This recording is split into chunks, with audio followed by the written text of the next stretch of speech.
September నెల మొదటి వారంలో Thalapathy Vijay GOAT movie pan India రేంజ్లో రిలీజ్ కాబోతోంది.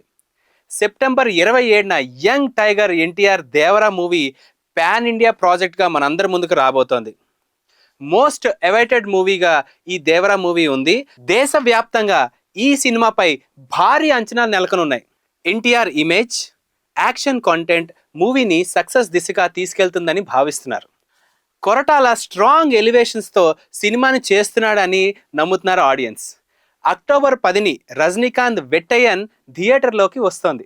అలాగే పాన్ వరల్డ్ మూవీ అయిన కంగువా కూడా భారీ అంచనాల మధ్య అదే రోజు రిలీజ్ అవబోతోంది. అక్టోబర్ 31న విశ్వక్షేన్ నటించిన మెకానిక్ రాకీ క్రేజీ మూవీగా థియేటర్స్లోకి రానుంది. దుల్కర్ సల్మాన్ నటించిన లక్కీ భాస్కర్ కూడా పాన్ ఇండియా రేంజ్లో అక్టోబర్ 31న రిలీజ్ కాబోతోంది. కార్తీ నటించిన వావా తియార్ మూవీ కూడా అక్టోబర్ 31న ప్రేక్షకుల ముందుకు రాబోతోంది. మరలా నవంబర్ 9న సిద్ధు జొన్నలగడ్డ నటించిన తెలుసు కదా రిలీజ్కి రెడీ అవుతోంది. డిసెంబర్ 20న Naga Chaitanya, Chandu Mondeti movie pan India movie Thandel రిలీజ్కి సిద్ధమవుతోంది. అలాగే డిసెంబర్లో క్రిస్మస్ కానుకగా గేమ్ చేంజర్ మూవీ భారీ ఎత్తున పాన్ ఇండియా లెవెల్లో రిలీజ్కి సిద్ధమవుతోంది.